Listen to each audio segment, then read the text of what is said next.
Hello viewers, இன்னைக்கு ஒரு இன்ட்ரெஸ்டிங்கான பொலிட்டிக்கல் அப்டேட் தான் பார்க்க போறோம். பொலிட்டிக்கல் அப்டேட்னாலே ஃபர்ஸ்ட் எல்லாத்துக்குமே ஞாபகம் வருது உங்கள் விஜய். மூன்று எழுத்து மந்திரம். வெற்றி தலைவர், தமிழக வெற்றி கழகத்தினுடைய தன்னிகர் இல்லா தலைவர் உங்கள் விஜய் வருகிறார். டிவிகே தமிழக வெற்றி கழகம், தமிழக வெற்றி கழகத்தோட பிரச்சாரம்.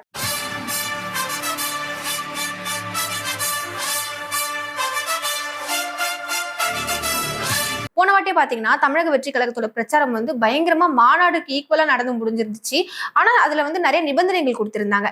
இப்ப வரப்போற பிரச்சாரத்துக்கு வந்து என்னென்ன நிபந்தனைகள்லாம் இருக்கு, அதே மாதிரி எத்தனை மணிக்கு நடக்க போகுது, இந்த மாதிரியான இன்ஃபர்மேஷன் தெரிஞ்சுக்கணும் அப்படின்னா மறக்காம வீடியோ ஸ்கிப் பண்ணாம பாருங்க. இது உங்க எஸ்கே டெலிவிஷன், நான் உங்க விஜய் திவ்யா. தமிழக வெற்றி கழகத்தோட மாநாடு ரொம்ப பிரம்மாண்டமா நடந்து முடிஞ்சிருந்துச்சு. அது மட்டும் கிடையாது, திருச்சியில வந்து லாஸ்ட் டைம் பிரச்சாரம் பண்ணியிருந்தாங்க. பிரச்சாரம் வந்து பாத்தீங்கன்னா எதிர்பார்த்ததை விட அதிகமான மக்கள் வந்திருந்தாங்க.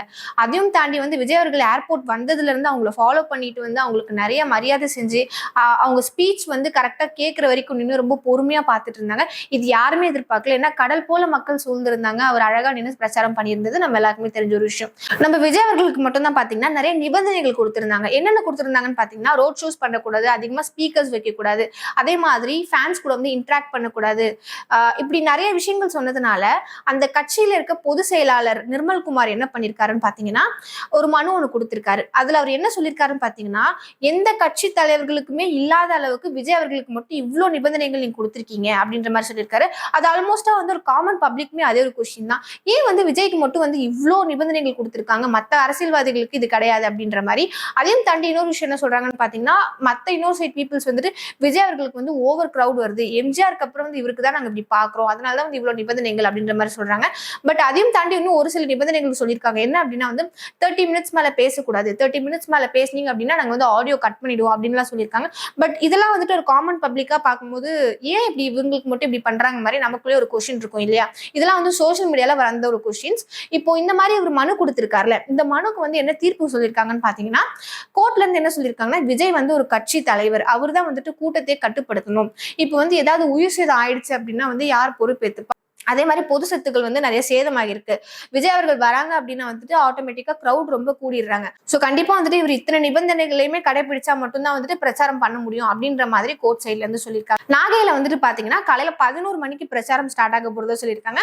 திருவாரூர்ல வந்துட்டு 3 மணிக்கு ஸ்டார்ட் ஆக போறதா சொல்லியிருக்காங்க. ஆனா அவங்க வந்து பாத்தீங்கன்னா இவங்க மனு கொடுத்ததுக்கு வந்துட்டு கோர்ட் சைட்ல இருந்து என்ன சொல்லியிருக்காங்கன்னா, நீங்க முடிஞ்ச அளவுக்கு நீங்க தான் கண்ட்ரோல் பண்ணணும் கிரௌட வந்து, ஏன்னா உயிர் சேதம் எதுவும் ஆயிடக்கூடாது அப்படின்ற மாதிரி தான் சொல்லியிருக்காங்க. பட் இன்னுமே வந்து காமன் ஆடியன்ஸ்க்கு என்ன கொஸ்டின் இருக்கு அப்படின்னா, ஏன் விஜய் அவர்களுக்கு மட்டும் இவ்வளோ கண்டிஷன்ஸ் போடுறீங்க? ஏன்னா எந்த தலைவருக்குமே இந்த மாதிரி ஒரு விஷயம் நடக்கல, ஆனா இவருக்கு மட்டும் இவ்வளோ கண்டிஷன்ஸ், பேசினா வந்து ஸ்பீக்கரை புடுங்கி விட்டுருவோம், அதே மாதிரி வந்துட்டு ரோட் ஷோஸ் பண்ணக்கூடாது, இதெல்லாம் ஒரு அரசியல்வாதிக்கு இருக்க ஒரு விஷயம் தானே, இது கூட ஏன் அவர் பண்ணக்கூடாது?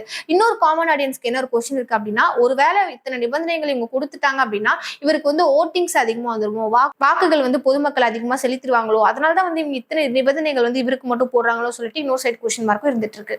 நாளைக்கு வந்துட்டு நாகப்பட்டினத்துல வந்து பிரச்சாரம் நடக்க போகுது. பிரச்சாரம்க்கு வந்து எல்லாருமே ஈகரா வெயிட் பண்ணிட்டு இருக்காங்கன்னு சொல்லலாம். ஏன்னா வந்துட்டு போன பிரச்சாரத்திலேயே வந்து அவ்வளோ மக்கள். இப்போ நாகப்பட்டினத்துல எத்தனை பேர் வருவாங்கன்னு தெரியல. நாகப்பட்டினத்துல வந்து எங்க ஃபர்ஸ்ட் ஃபிக்ஸ் பண்ணியிருந்தாங்கன்னு பாத்தீங்கன்னா வந்துட்டு அண்ணா சிலை கிட்ட தான் வந்து ஃபிக்ஸ் பண்ணியிருந்தாங்க. பிரச்சாரம் அங்கதான் நடக்க போறதுன்னு அனௌன்ஸ்மெண்ட் வந்துச்சு.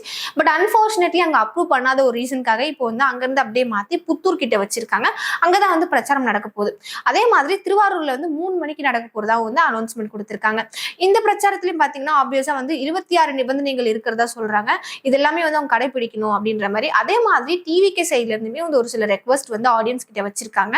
அவங்க என்ன சொல்லியிருக்காங்கன்னு பாத்தீங்கன்னா, மெயினா வந்து பிரெக்னென்ட் லேடிஸ் வராதீங்க, சின்ன குழந்தைகளை கூப்பிட்டுட்டு வராதீங்க, அதே மாதிரி ஓவரா கூட்ட நெரிசல் வந்து ஏற்படுத்தாதீங்க, எல்லார்கிட்டையும் வந்து ப்ராப்பரா பிஹேவ் பண்ணுங்க, அதே மாதிரி போலீஸ்க்கு வந்து ஒத்துழைச்சு இருங்க, பொது சொத்துக்கள் வந்து சேதப்படுத்தாத அளவுக்கு நம்ம வந்து அங்க நடத்துக்கணும்னு சொல்லிட்டு இப்போ டிவிகே சைட்ல இருந்து ரெக்வஸ்ட் வந்து பண்ணியிருக்காங்க.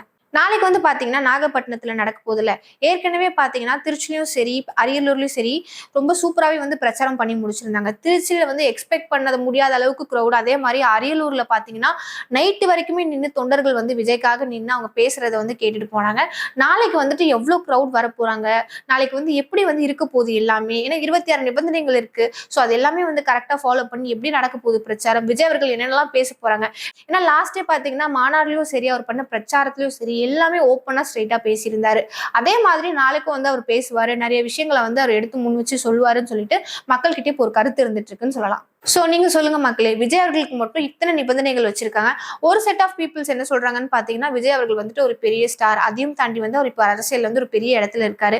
அவர் இப்போ வரும்போது நிறைய கிரௌட்ஸ் வந்து ஆப்வியஸா கூடிடுவாங்க. அதனால வந்து காவல்துறை வந்து இத்தனை நிபந்தனைகள் கொடுத்திருக்கிறது கரெக்ட் தான் அப்படின்னு இன்னொரு சைட் பாத்தீங்கன்னா வந்துட்டு ஏன் இப்படி கொடுக்குறாங்க? ஏன்னா விஜய் அவர்களுக்கும் வந்துட்டு அரசியல் அவரும் தான் இருக்காரு, எல்லா கட்சிக்கும் ஈக்குவல்ன்ற மாதிரி இவங்க கட்சிக்கும் கொடுத்துருக்கணும் அப்படின்ற மாதிரி இன்னொரு சைடு பேசிட்டு இருக்காங்க. உங்க கருத்து என்னன்னு சொல்லிட்டு மறக்காம கமெண்ட் பாக்ஸ்ல கமெண்ட் பண்ணிட்டு போங்க. இதே மாதிரி இன்ட்ரெஸ்டிங்கான பொலிட்டிக்கல் அப்டேட் நீங்க தெரிஞ்சுக்கணும் அப்படின்னா மறக்காம எஸ்கே டெலிவிஷனை லைக் பண்ணி ஷேர் பண்ணி சப்ஸ்கிரைப் பண்ணுங்க.